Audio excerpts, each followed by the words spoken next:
Bienvenue au professeur Jean-François Kérégan, professeur à l'Université Paris-Sorbonne. On ira vous poser quelques questions sur Hegel en général et l'influence d'Hegel, l'opportunité d'étudier Hegel aujourd'hui. La première question qu'on a posée à tous vos collègues aussi regarde l'actualité de la philosophie hegelienne.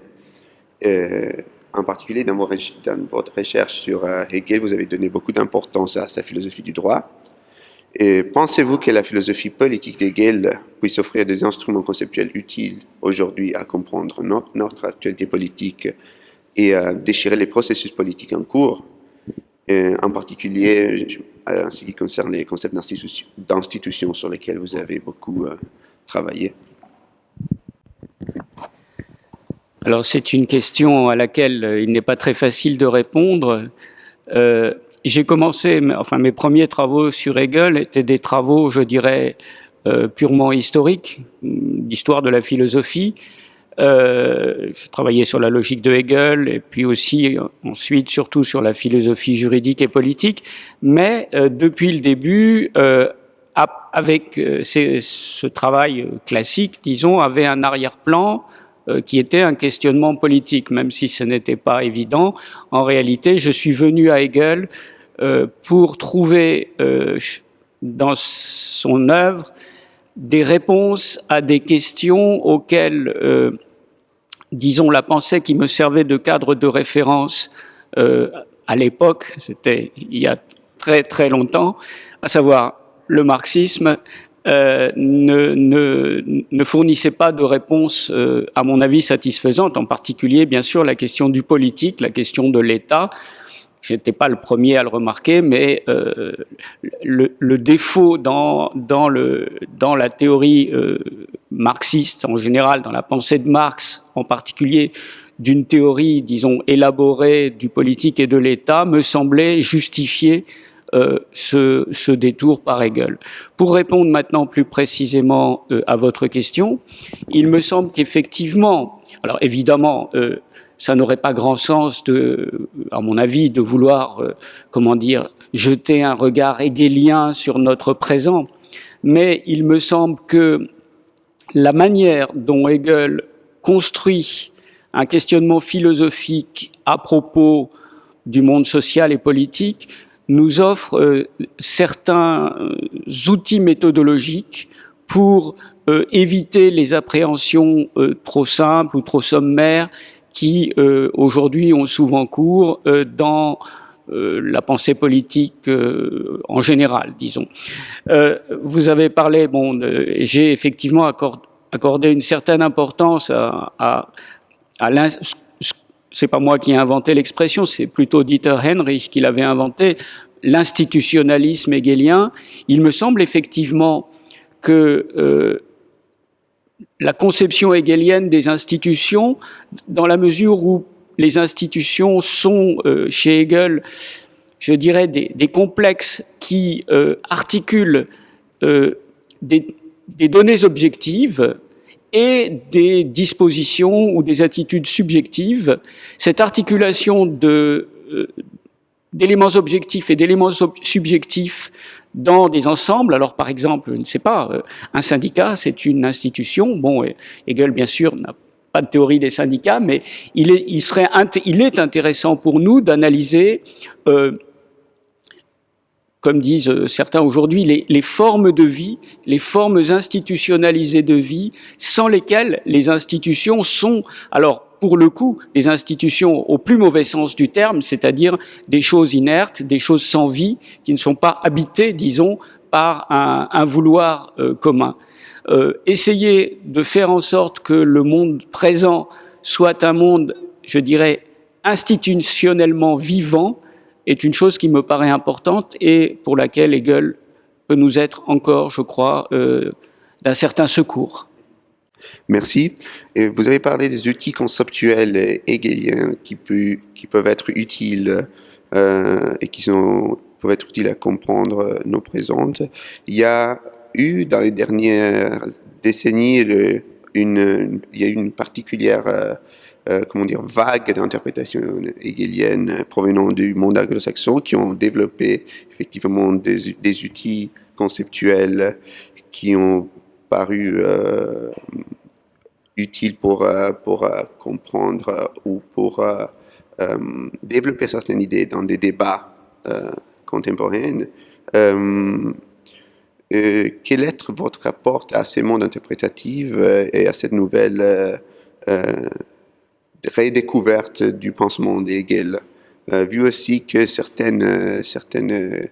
idées, comme celle d'institution par exemple, ont été aussi utilisées par des penseurs américains comme Pippin, qui ont fait beaucoup, qui ont utilisé beaucoup cet instrument pour développer leur théorie, montrer comment Hegel peut être actualisé aujourd'hui. Oui, j'éprouve effectivement de l'intérêt, fort intérêt pour ce nouveau courant interprétatif venu du monde anglo-saxon. D'ailleurs, je suis en dialogue depuis un certain nombre d'années avec certains de ses représentants, comme Robert Pippin que vous avez cité, et d'autres. Bon, moi, comme beaucoup de gens en Europe de l'Ouest, j'avais une formation, je l'ai d'ailleurs dit tout à l'heure, très classique, dans laquelle la philosophie analytique, courant dominant de la philosophie anglo-saxonne, avait relativement peu de place. C'est sur le tard, effectivement, que j'ai découvert cela, en même temps que, et ça c'est intéressant, il faut quand même se rappeler que la philosophie analytique s'est fondée notamment sur un refus quasi viscéral de la pensée hegelienne. Hein. Si on se souvient que les premiers travaux de Russell, enfin, ces tout premiers travaux étaient encore marqués par l'hegelianisme de l'école anglaise idéaliste, et on peut dire que Russell naît comme philosophe lorsqu'il rompt avec violence avec l'hegelianisme, considéré désormais, et ça c'est une idée qui va rester profondément implantée chez les philosophes anglo-saxons pendant très longtemps, le hegelianisme était considéré comme le sommet de l'absurdité philosophique. Le fait que, à partir des années 1900... Alors, il y avait quand même des exceptions, il faut le mentionner, il y avait Dewey. Dewey représente une exception remarquable dans la mesure où lui a constamment, même surtout dans sa jeunesse, mais également plus tard, maintenu un intérêt pour la pensée hegelienne, et tout le développement de la théorie de la démocratie de Dewey doit encore, je crois, beaucoup à disons, la théorie hegelienne de la Sittlichkeit, qu'il essaye en quelque sorte de reformuler dans le sens d'une approche pragmatiste des questions politiques. Alors j'ai découvert, comme beaucoup de monde en Europe, ensuite, et j'ai observé avec intérêt le renouveau d'intérêt de la philosophie anglo-saxonne, pas toute certes, il reste des très fortes résistances à l'égard de la pensée hegelienne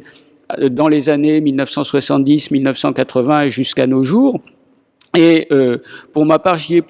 éprouvé de l'intérêt, car j'essayais de mon côté, à partir de prémices qui m'étaient propres, de développer, disons, une interprétation de Hegel qui se voulait non métaphysique, en ce sens que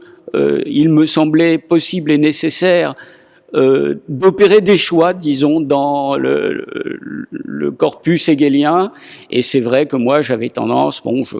m'intéressais plus à la logique ou à la philosophie du droit que à la philosophie de la religion, par exemple. Et en ce sens, il me semblait intéressant de tenter de voir si l'on pouvait sortir de la systématique hegelienne des éléments et les recomposer d'une manière certes un peu différente. Disons, c'est une entreprise jeune hegelienne où, comme disait un grand philosophe italien, séparer ce qui est vivant et ce qui est mort dans la philosophie de Hegel. Et j'ai trouvé dans les travaux des spécialistes de Hegel, mais aussi plus généralement dans la réceptivité nouvelle de la philosophie anglo-saxonne aux aux travaux, enfin à l'œuvre de Hegel, j'y ai trouvé, disons, une aide, un secours. Ça m'a conforté dans comment dire, dans la conviction qu'il était possible de développer un type d'interprétation de la pensée hegelienne qui cherche je dirais, à avoir à se fonder ou à mettre en œuvre une métaphysique minimale. Merci. Bon, dans ce qui est vivant d'Hegel, il y a sûrement la notion de normativité sur laquelle vous avez mené des recherches, une notion qui traditionnellement était plutôt connectée à la philosophie du droit de Kant plutôt qu'à Hegel. Alors je vous demanderais si vous pouvez nous dire quelque chose sur la manière dans laquelle Hegel pourrait contribuer à la définition d'une théorie de la normativité qui est peut-être alternative à celle de Kant, ou ça va corriger certains aspects de la théorie de Kant qui ne sont pas satisfaisants. Bon, alors, pour commencer, je dirais que, il se trouve, je viens de publier un livre sur Kant, et sur la théorie kantienne de la normativité, et une des idées que je développe dans ce livre, c'est que Kant, que la théorie kantienne de la normativité s'est beaucoup transformée, et à la fin du livre, j'avance l'hypothèse que le dernier Kant, d'une certaine manière, se dirige vers quelque chose comme un hegelianisme, au sens où le dernier Kant considère que les normes doivent, d'une certaine manière, s'enraciner dans ce qu'il appelle, Kant, la raison commune, Gemeine Vernunft, et pour ma part, je me suis dit qu'on pouvait peut-être interpréter cette référence à la raison commune chez Kant comme étant, en quelque sorte, l'ébauche ou l'esquisse d'une théorie de ce que Hegel appellera la Sittlichkeit.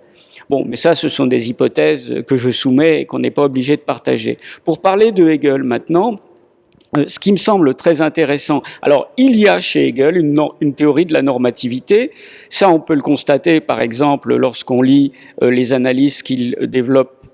à propos de la moralité, dans les principes de la philosophie du droit, mais aussi dans la logique. Il y a ce passage extrêmement important qui s'appelle l'idée du bien, dans lequel Hegel construit en quelque sorte une théorie de la normativité, et ce qui me semble original dans cette théorie, c'est que Hegel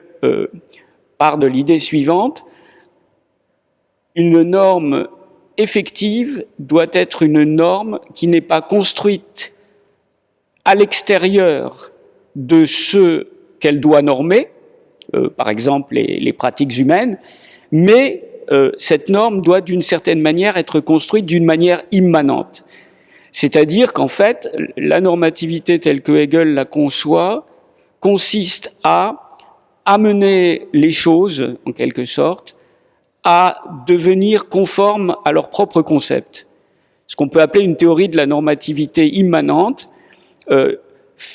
qui est développée en particulier dans ce passage de la logique, dans l'avant-dernier chapitre de la science de la logique, le passage qui est consacré à l'idée du bien.